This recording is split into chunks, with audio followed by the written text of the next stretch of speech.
기도하겠습니다.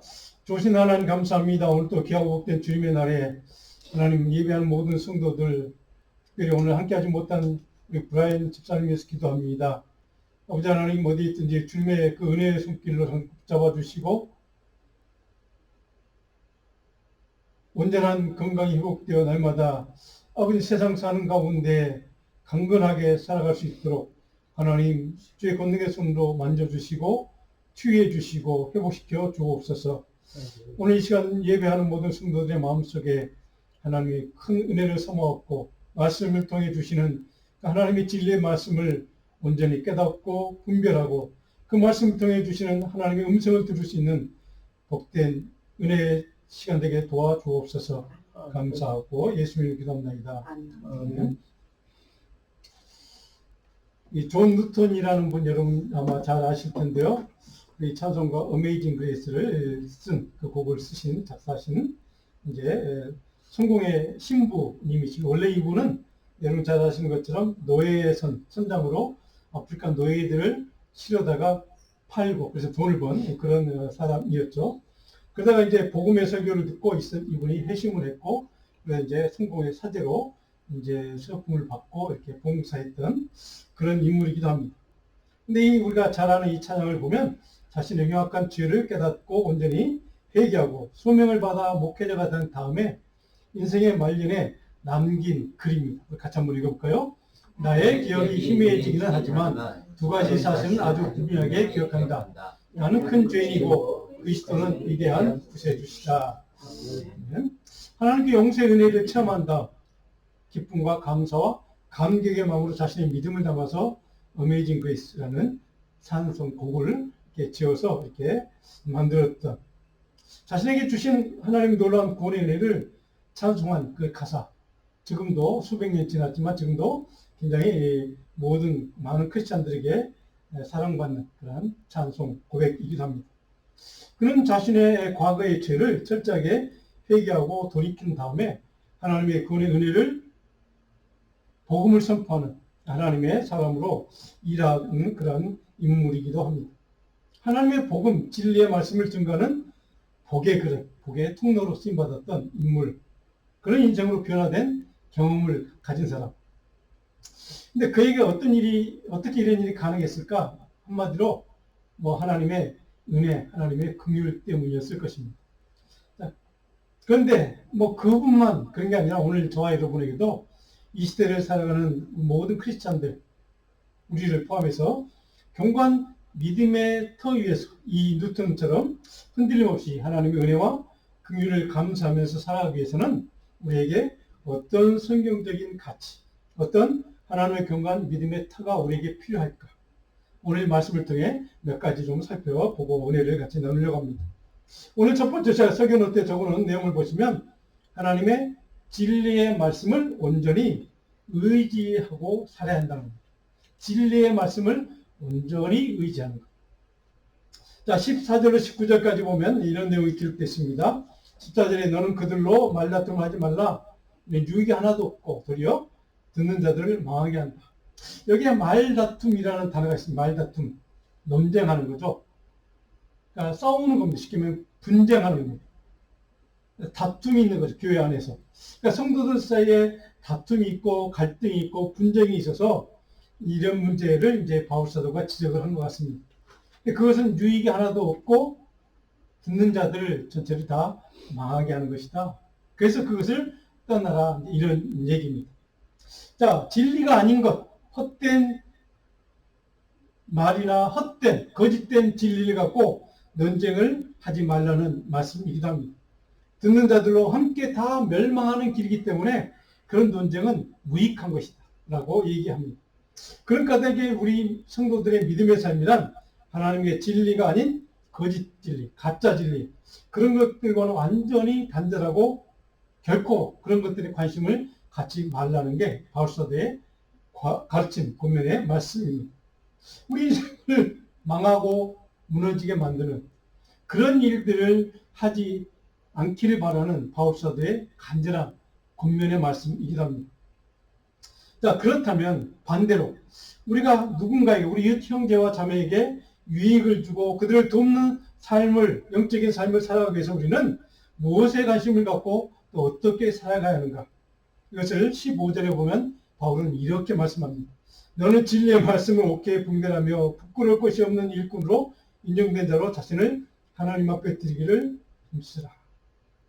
굉장히 이 한 구절 속에 굉장히 중요한 내용들을 담고 있는데 세 가지로만 제가 이 15절을 좀 생각해 보면 세 가지의 정말 이웃에게 도움이 되고 유익이 될 수 있는 정말 신실한 믿음의 사람은 어떻게 살아가는가를 갖춘 세 가지 이 길에 대해서 바울은 우리에게 가르쳐주고 있습니다. 첫 번째로 진리의 말씀을 올바로 분별해야 한다는 것.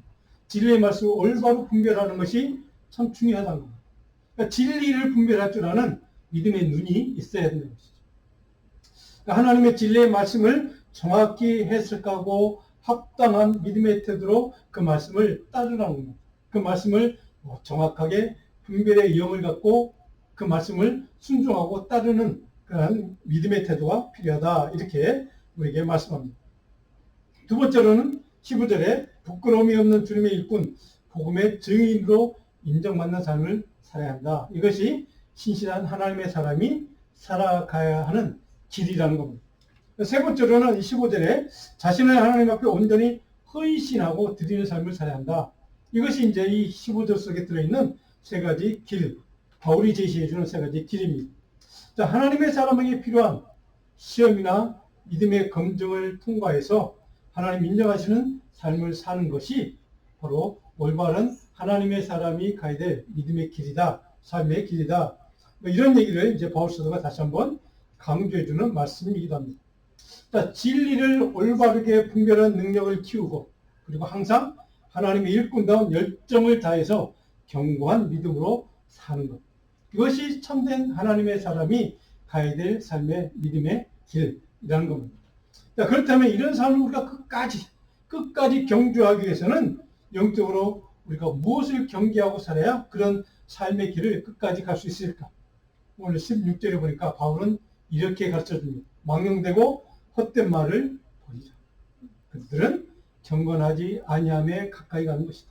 그러니까 망령되고 헛된 말을 아까 앞에 우리가 14절에 본 것처럼 무익한 말을 거짓된 진리와 논쟁하는 것을 버리라는 겁니다. 그것은 무익할 뿐더러 사람들을 망하는 길로 인도하는 것이 뿐더러 그것은 주님이 원하는 경건한 삶이 아니기 때문에 그것을 버려야 한다 하는 겁니다. 자, 바울 사도가 이 말을 왜 디모데에게 가르쳐줄까? 왜 디모데가 사역하고 있는 그 에베소 교회 성도들에게 이 말씀을 전해주고 가르쳐주는 이유가 도대체 뭘까? 지금도 마찬가지지만 그 당시 그 교회에도 헛된 말, 무익한 말, 거짓 진리, 이단이라고 하죠. 그런 사람들이 가르친 거짓 가짜 진리 때문에 교회 안에 분쟁이 있었다는 것이죠.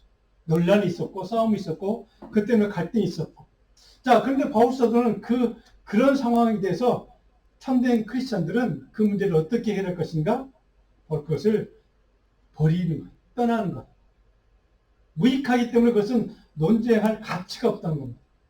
그래서 많은 요즘 우리 한국 교회, 큰 교회 목사님들이나 이런 분들이 이단의 문제들에 대해서 이렇게 적극적으로 싸우지 않는 이유, 이런 문제들은 아마 여기에서 아마 비롯된 것 같습니다. 물론 요즘 한국에서 논란이 되고 있는 이 동성애 문제, 물론 미국도 마찬가지지만 그런 동성애 특히 차별금지법이라든가 이런 문제들에 대해서 한국의 대형교회 목사님들이 아마 대형 집회도 했고 제가 소개한 것처럼 그런 문제에 대해 적극적으로 싸우기도 합니다. 그런데 이 이단의 논쟁들에 대해서는 별로 이렇게 싸우려고 하지 않는 것을 봅니다. 그거가 바로 왜 그럴까 보면 아마 주님이 이 바울사도가 얘기한 것처럼 논쟁할 필요가 없다는 거죠. 무익하고 사람들을 오히려 더 망하는 길로 인도하는 그런 것이기 때문에 아마 그런 거 아닌가 그런 생각을 이제 해보는데 오늘 이 바울사도가 하는 얘기를 우리는 좀 깊이 좀 생각을 했으면 좋겠습니다. 거짓들, 가짜 진리들, 한마디로 쉽게 얘기하면 이단들, 이런 사람들, 이런 이단들이 그들이 주장하는 가짜 복음. 자, 이런 것들에 대해서 우리는 어떻게 대처하고 살아야 할 것인가. 물론 적극적으로 거기에서 우리는 영적으로 싸워야 됩니다. 그런데 그런 거에서 너무 깊이 그것에만 몰두하다가 보면 참된 진리를 나도 모르는 사이에 그것을 망각할 때가 있습니다. 그걸 너무 몰두해서 거기다 싸우다가 보면 그에 대항하다가 보면 우리가 믿고 있는 참된 진리의 말씀, 복음 그런 것들을 우리가 자칫 놓칠 수도 있기 때문에 아마 바울이 이렇게 고민하는가 이런 생각을 해봅니다. 자, 그런데 막는데 헛된 거짓 진리가 세상 사람들에게 어떤 영향을 주기 때문에 바울은 그것을 버리고 떠나라고 명령합니다. 17절에 보니까 그들의 말은 악성 종양이 퍼져나간 것 같이. 악성 종양이다. 그래서 믿음의 공동체를 그렇게 악성 종양이 퍼지는 것처럼 믿음의 공동체를 그렇게 악성 진리로, 거짓 진리로 퍼지게 만들어서 그 공동체를 무너뜨릴 수 있기 때문에. 그래서 바울 사도가 이런 고민을 아주 진지하게 아주 강조해서 이렇게 하고 있다는 것을 생각을 좀 우리가 해 봐야 합니다. 오늘 이 시대도 마찬가지. 우리가 살아가는 이 시대도 그런 악성 종양과 같은 거짓 진리들, 가짜 복음 이런 것들이 참 우리 성도들의 신앙을 미혹할 뿐더러 믿음을 무너뜨리는 그런 것들이 참 많이 있는 것을 보게 됩니다. 자기도 모르는 사이에 성도들의 신앙생활에 스며들고 그들의 삶에 스며들어서 그것을 완전히 퍼지게 만들어서 그 사람 죽게 만들고 이런 일들이 자주 있는 것을 보게 됩니다. 아마 바울 사도는 그때 이미 그런 악성 종양 같은 거짓 진리, 가짜 진리들의 그 악 영향에 대해서 간파하고 이렇게 우리에게 가르쳐 준 것 같습니다. 그러면 그런 거짓 진리는 결국 사람들에게 어떤 치명적인 해를 끼치는가? 18절을 보니까 진리에 관하여 그들은 그릇되었다 이렇게 평가합니다. 한마디로 잘못된 것이다. 그리고 18절 후반절을 보니까 어떤 사람들의 믿음을 어떤 사람들, 모두는 아니지만 믿음이 정말 신실한 믿음, 흔들리지 않은 사람이 있지만 흔들리는 사람도 있기 때문에 어떤 사람들의 믿음을 무너뜨린다 이렇게 평가합니다. 자, 그것 때문에 바울 사도가 이렇게 강력한 경고의 메시지를 오늘 본문 속에 이렇게 가르쳐주고 있는 말씀입니다. 이 그릇된다라는 단어 18절에 여러분이 좀 그릇된다. 이거 뭘까요? 올바른 성적인 믿음, 진리의 길에서 벗어나게 하는 그릇된 진리라는 뜻입니다. 자, 그래서 불신앙의 죄를 범하게 하는 진리에서 벗어나게 만들어서 불신앙의 죄를 범하도록 그렇게 미혹하는 그런 것들을 이제 이렇게 평가했습니다. 근데 중요한 단어는 18절 마지막에 무너뜨린다. 이 단어가 꼭 기억해야 됩니다. 무너뜨린다. 이건 다른 말로 하면 뒤집는다는 뜻입니다. 우리의 성경적인 참된 복음적인 신앙관을 그런 믿음을 무너뜨린다. 뒤집을 수 있다는 겁니다. 자, 그것들이 왜 우리가 부정적인 영향이 왜 사람들을 망하게 하는 것인가? 바로 이것을 그들의 믿음을 무너뜨릴 수 있기 때문에 그것을 이렇게 아주 강력하게 바울은 경고해 주고 있습니다. 자, 무너뜨리는 것, 성경적인 그런 교리적인 순수성이나 성경적인 그런 진실, 진리 이런 말씀을 거짓 교사들로 인해서 그들의 잘못된 거짓 복음들로 거짓 가짜 진리의 가르침 때문에 성도들이 잘못된 길로 그릇된 길로 그렇게 미혹당할 수 있다는 것을 강력하게 경고해 주고 있습니다. 자, 그것이 왜 중요했던가? 바울은 왜 이렇게 강력하게 그것을 강조하고 있을까? 오늘 우리 시대 저와 여러분들이 경험하고 살아가는 문제 때문이었습니다. 잘못된 복음들, 잘못된 진리들, 잘못된 이단들의 잘못된 성경적인 해석들. 참 그런 것들이 우리도 모르는 사이에 많이 퍼져 있습니다. 어디에요? 유튜브라든가 이런 그런 것들을 보면 굉장히 많습니다. 여러분들이 굉장히 이 복음인 것 같은데 말은 성경에 있는 말인데 그것을 해석하거나 그것을 적용하는 데 있어 그들은 굉장히 잘못된 것들 많이 가르친 것을 여러분들이 볼 수가 있을 겁니다. 자, 그런 세상을 살아가는 저와 여러분들에게 바울은 이렇게 강력하게 경고해 준 이유는 우리가 이 세상을 살아가면서 끝까지 우리가 믿고 의지할 것은 이것밖에 없다는 것을 강조하기 위해서 그런 겁니다. 19절입니다. 무엇을 우리가 의지하고 붙들어야 될 것인가? 19절 그러나 하나님의 경관터는 섰으니 이침이 있어 이르렀을 때 주께서 자기 백성을 아신다면 또 주의 이름을 부르는 자마다 불의에서 떠날지어다. 하나님의 견고한 터는 섰습니다. 자, 하나님의 견고한 터, 바로 이 견고한 터, 말씀의 터, 복음의 터, 하나님의 그 구원의 은혜의 터, 바로 이 터에 온전히 뿌리박고 믿음이 견고하게 서 있는 사람은 결코 그렇게 미혹당하거나 흔들리지 않을 수 있는데, 많은 믿음의 사람들, 교인들 가운데, 성도들 가운데 바로 이렇게 견고한 터에 뿌리박지 못하는, 그래서 흔들리는 그런 사람들이 있다는 것을 우리에게 암시해주는 말씀입니다. 오늘 우리가 이 시대 신앙생활을 하면서 저도 마찬가지고 여러분도 뭐 그럴 때가 분명히 있을 겁니다. 자기의 믿음의 그 터가, 견고한 믿음의 터, 아주 뿌리가 깊은 견고한 흔들림이 없을 것 같았는데 어떤 문제를 만나면, 어떤 상황을 만나면 흔들릴 때가 있습니다. 적어도 흔들리진 않더라도 의심할 때, 의심이 내 마음속에서 생겨날 때가 분명히 있습니다.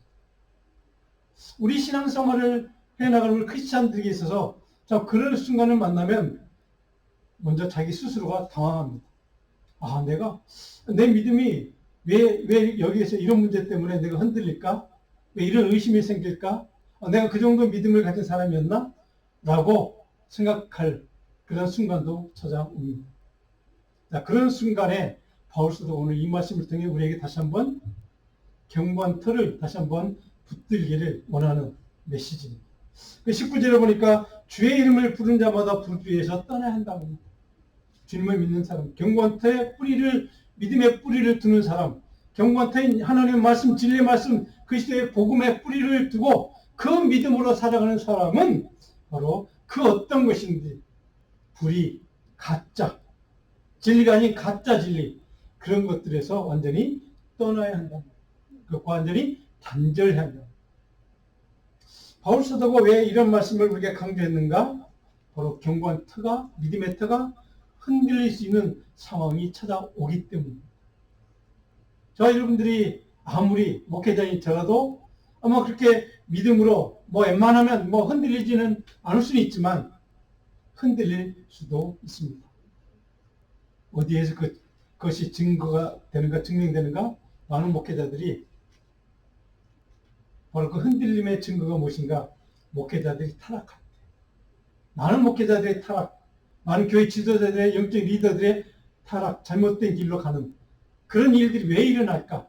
바로 이 믿음의 견고한 터가 흔들렸기 때문입니다. 바로 이 견고한 믿음의 터가 흔들릴 수, 반대로 얘기하면 누구든지 흔들릴 수 있다는 얘기입니다. 여러분도 마찬가지, 저도 마찬가지. 자, 영원히 불변의 진리 말씀 위에 굳건히 서서 그 어떤 거짓 진리에도 가짜에도 미혹되지 않고 온전한 믿음의 터 위에 그렇게 신앙생활을 하며 살아가면 좋겠는데, 반석과 같은 믿음의 터에 온전히 주님만 바라보고 살아가면 참 좋겠는데 우리가 그렇게 살아가지 못할 순간이 찾아온다는 사실입니다. 그런 믿음의 삶을 찾는 하나님의 사람은, 그래서 바울사도는 어떤 것인지 어떤 모양이든지 그것은 불이라면, 거짓이라면 온전히 떠나라. 그리고 주의 이름을 부르는 자가 되라. 오늘 바울사도는 왜 이런, 우리가 이미 잘 알고 있는, 익히 잘 알고 있는 이 말씀을 우리에게 다시 한번 강조해주고 있습니까? 오늘 미혹의 영, 가짜 진리, 그런 이단의 가르침은 너무나도 교묘해서, 너무나도 달콤해서 우리들로 하여금 그것을 떠나지 못하도록, 조금이라도 가까이 있도록, 저기도 뭐가 있나 보다라고 미혹당하도록, 그런 힘이, 그런 달콤함이 그것들이 있기 때문에 그렇습니다. 그래서 우리를 흔듭니다. 우리를 미혹하고 우리의 믿음의 견고한 틀을 조금씩 허물어버립니다. 오늘 이 시대는 그런 시대입니다. 우리가 살아가는 이 시대는 지금 우리의 믿음의 견고한 틀을 조금씩 야금야금 무너뜨리는 시대입니다. 우리가 잘 아는 동성애 문제뿐만 아니라 수많은 많은 거짓 진리들이, 가짜 복음들이 그럴듯하게 포장하고 위장해서 우리의 믿음, 신앙의, 성경적인 신앙의 가르침인 것처럼 교묘하게 포장해서 우리를 뒤흔들 때가 있다는 사실. 여기에 그 누구도 예의가 없습니다. 장성대 여러분, 그런 거짓 진리에서 떠나서 오직 하나님의 참된 복음, 진리, 주님만을 찾고 의지하라는 게 바울사도가 내놓은 해결책입니다. 경건 믿음의 터, 진리의 터, 말씀의 터, 그 복음의 터에 우리 인생을 거의 온전히 뿌리박고 사는 방법밖에는 길이 없다는 겁니다. 사랑성도 여러분, 오늘 저와 여러분은 지금 경건 진리의 터에 거짓 진리에 미혹당하지 않고 참된 복음의 터에, 말씀의 터에, 진리의 터에 우리의 견고한 믿음을 세우고 있는 하나님의 사람이 되고 있는지 다시 한번 우리가 좀 점검해 봤으면 좋겠습니다. 내 신앙생활은, 내 믿음의 삶은 정말로 견고한 믿음의 터 위에서 결코 흔들리지 않는, 미혹당하지 않는 그런 신실한 믿음으로 나는 지금 신앙생활을 하고 있는지, 어떤 사람의 누구 한마디에, 어떤 사람의 행동 하나에, 아니면 어떤 이단의 달콤한 그 메시지 하나에, 가짜 진리 하나에 나는 흔들리는 것은 아닌지, 나는 지금 거기에 미혹당하고 있는 것은 아닌지, 하나님의 진리의 말씀을 붙들고 흔들리지 않는 견고한 믿음의 터에 산다는 것은 그만큼 어려운 일입니다. 힘든 일입니다. 영적인 엄청난 싸움을 해야만 가능한 삶입니다. 장성도 여러분, 하나님의 진리의 말씀이 부정되고 무시당하는 시대, 그럴듯하게 교묘하게 짜깁기 해서 진리인 것처럼, 진리의 말씀인 것처럼 우리를 달콤하게 유혹하는 시대, 미혹하는 시대, 그런 시대에 저와 여러분들이 지금 살고 있습니다. 그런 것은 저와 여러분 모두가 이런 거짓과 불의한 가짜의 그런 거짓 복음에 완전히 단절하고 완전히 떠나서 영원한 진리의 말씀이신 주님만을 찾는, 주님만을 갈망하는 하나님의 삶, 경건 하나님 진리의 말씀의 터 위에서 저와 여러분이 흔들림 없는 믿음으로 신실하게 주님만을 바라볼 수 있는 그런 믿음의 사람이 우리 모두가 될 수 있기를 간절히 축원합니다. 이런 믿음의 삶이 필요한 시대, 정말 절실한 시대가 우리가 살아가는 지금 이 시대입니다. 장성도 여러분, 신실한 주님의 사람으로 사시기를 축원하는 그 축원 바탕에 두 번째로 오늘 설교의 두 번째로 노트에 보면 종교 하나님의 복음의 그릇 통로로 살라는 것이 바울사도의 권면입니다. 복음의 그릇, 복음의 통로로 사는 것, 이 때로 보면 잘 아는 비유가 있습니다. 큰 집에는 금그릇, 은그릇, 나무그릇, 질그릇이 다 있다. 벽에 쓰는 것도 있고 천하게 쓰는 것도 있고. 자, 마찬가지로 하나님의 교회에서 하나님의 사람들도 다양한 은사를 갖고 쓰임을 다 각자 은사에 따라 다르게 쓰임을 받습니다. 하나님이 나를 세우고 복음을 확장하는 일에 그 은사를 갖고 우리 각자가 모두가 자기 맡은 바대로 쓰임을 받는 게 하나님의 교회의 기도입니다. 자, 그런데 중요한 것은 오늘 바울서 우리에게 강조하고 가르쳐주는 것은 하나님의 복음 위에서 내가 쓰임받을 수 있게 해서 나는 어떤 복음의 그릇이 되느냐, 나는 어떤 복음의 그릇을 내가 만들어가야 하느냐, 준비해야 하느냐, 이것이 중요하다는 것을 21절에 이렇게 강조합니다. 그러므로 이런 것에서 자기를 깨끗하게 하며 하나님의 귀한 그릇으로, 복음의 그릇으로, 말씀의 그릇으로 쓰임받는 하나님의 사람은 자기를 깨끗게 하야 한다. 자, 귀 쓰는 그릇이 되어 거룩하고 주님의 쓰심에 합당하기 위해서는 자기를 깨끗하게 한다. 물론 여기에 깨끗하다는 말은 여러 가지 내용이 포함되어 있을 것입니다.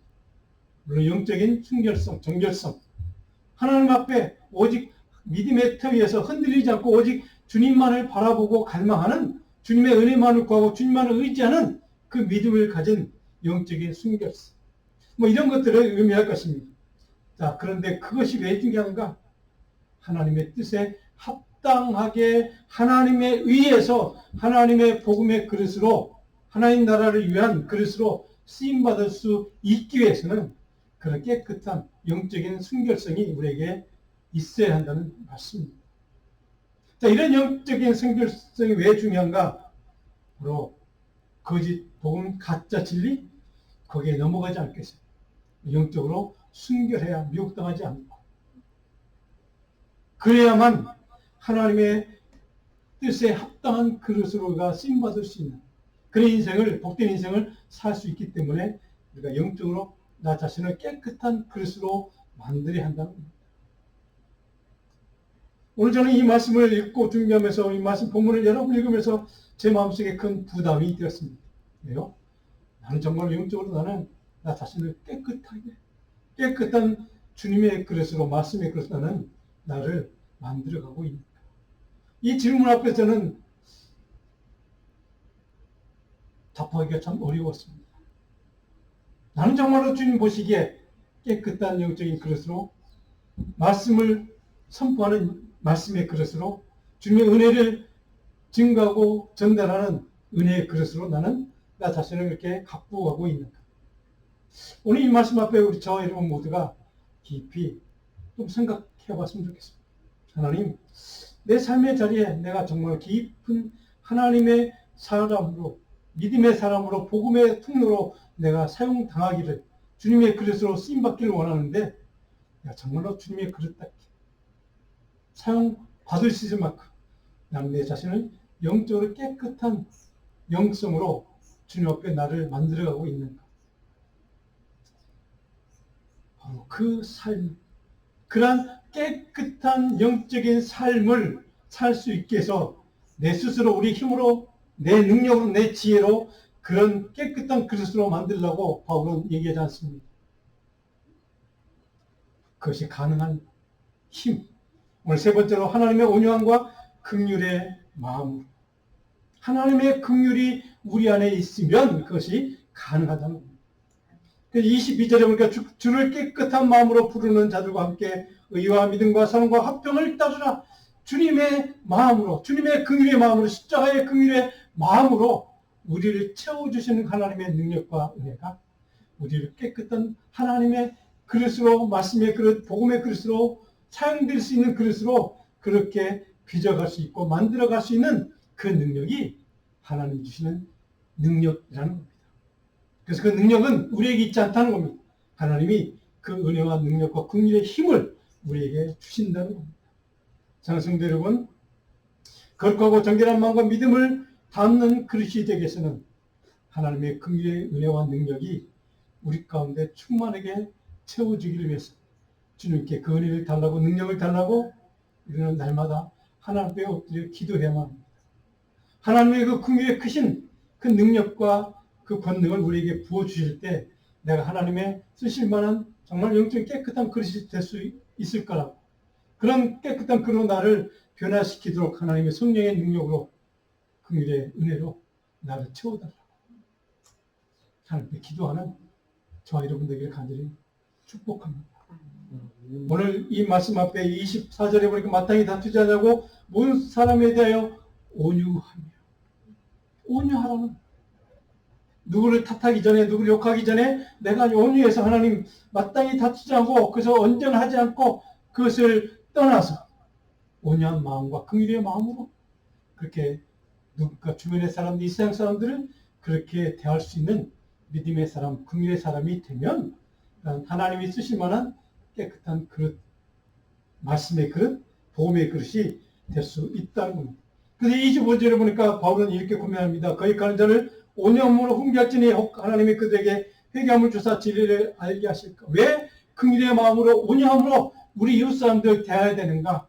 왜 하나님의 사람 그렇게 살아야 하는가? 바로 혹 그런 믿음의 삶을 통해서 하나님이 그 이웃 사람들에게, 주문을 하지 못하는 사람들에게, 복음을 하지 못하는 그 사람들에게 회개할 기회를 주어서 그들이 하나님의 사람으로, 하나님의 구원받은 백성으로 돌아올 수 있는 기회를 줄 수 있기 때문에. 그래서 우리는 복음의 통로고, 말씀의 통로고, 은혜의 통로고, 생명의 통로가 되어야 한다는 겁니다. 사랑하는 성도 여러분, 오늘 바울 사도는 디모데에게 참 귀한 권면, 어려운 권면을 주셨습니다. 오늘 우리에게, 저와 여러분에게, 우리 크리스찬들에게 참 힘든 무거운 도전과 권면을 우리에게 주고 있습니다. 우리가 그렇게 깨끗한 그릇으로 긍휼과 은혜의 마음을 품고 살아가면 우리 세상 사람들에게, 이웃 사람들에게 어떤 유익이 있길래 그렇게 살아야 합니까? 26절입니다. 그들로 깨어 마귀의 올무에서 벗어나 하나님께 사로잡힌 바. 우리가 그렇게 살면, 복음의 통로로, 은혜의 통로로 우리가 살면 이 세상 사람들, 주변의 세상 사람들이 영적으로 깨어서 그 영적으로 깨어지는 믿음으로 하나님께 사로잡힌 구원의 은혜를 경험할 수 있는 통로가 될 수 있기 때문에. 그래서 우리 성도들, 우리 교회의 사명은 바로 오늘 이 복음의 통로, 은혜의 통로, 하나님께 사로잡힌 바 될 수 있도록 우리 이웃 사람들을 그렇게 하나님께로 인도하는 통로로, 그릇으로 우리는 쓰임받는 삶이 되어야 한다는 것을, 우리는 그것을 전도라고 해요. 그걸 선교라고 해요. 사랑성도 여러분, 저와 여러분의 삶이 그런 가치가 있는 삶입니다. 누가 한 사람을 하나님께 사로잡힐 수 있도록 그렇게 복음의 통로로 사는 가치, 한 생명을 구원할 수 있는, 복음을 전하고 증거할 수 있는 통로로 살아가는 이 중요한 생명의 가치, 이것을 우리에게 사명으로 주셨습니다. 장성들, 오늘 저희 여러분들에게 하나님께 사로잡힌 사람, 그래서 우리 이웃 사람들을 주님께 사로잡힌 사람으로 전도하고 그런 복음의 통로, 은혜의 통로로 살아갈 수 있는 하나님의 사람, 저는 그런 사람들이 우리 모두가 됐으면 좋겠습니다. 그런 삶이 오늘 하나님의 사람에 가야 될 길이라고, 우리 역대기상 17장 23절로 24절 보니까 다윗이 바로 우리가 잘 아는 다윗이라는 인물이 나단 선지자의 축복의 말을 듣고 다윗 왕조는 영원할 것이라는 하나님의 메시지를 듣고 이렇게 반응하는 글입니다. 같이 한번 이 다윗의 기도를 한번 볼까요? 같이 읽습니다. 여호와여, 이제 주의 종과 그의 집에 대하여 말씀하신 것을 영원히 경고하게 하시며 말씀하신 대로 행하사 경고하게 하시고 주의 종 다윗의 왕조가 주 앞에서 경고하게 서게 하옵소서. 하나님의 믿음의 견고한 터 위에 살아가는 하나님의 사람에게 주는 약속의 말씀입니다. 하나님은 저 여러분들에게 바로 저는 견고한 믿음으로 살아갈 수 있도록 하나님의 능력과 긍휼과 성령의 권능을 허락해 줄 줄 믿습니다. 바라기는 저와 여러분들의 삶 속에 바로 이런 견고한 믿음의 터 위에 정말 하나님의 사람답게 살아갈 수 있는 그런 은혜가 있기를 간절히 축원합니다. 우리 조지 뮬러라는 분과 짤막한 글을 한번 같이 읽고 마칩니다. 자, 믿음은 사람의 능력이 끝나는 것에서 시작이 됩니다. 우리가 할 수 있는 믿음의 능력, 인간적인 능력, 그것이 다 해볼 수 있는 것 다 동원해도 안 되는 일들이 있습니다. 감당할 수 없는 일들.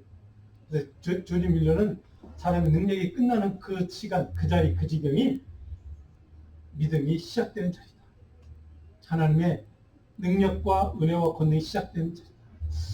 저희 여러분의 인생에도 이런 은혜가 있기를 간절히 소원합니다. 우리가 감당할 수 없는 일을 만났을 때, 어려운 문제를 만났을 때 절박한 정말 하나님의 은혜와 구원의 손길만을 바랄 수밖에 없는 그 순간을 만났을 때 저와 여러분의 견고한 믿음이 하나님께서 작동할 줄을 믿습니다. 그 믿음으로 저희 온전히 하나님의 사람으로 살아가는, 그래서 하나님 앞에 정말 하나님의 복음의 통로, 은혜의 통로, 진리의 통로로 우리가 쓰임받는 복된 하나님의 진리의 그릇 되기를 주님으로 축복하고 축원합니다. 기도하겠습니다.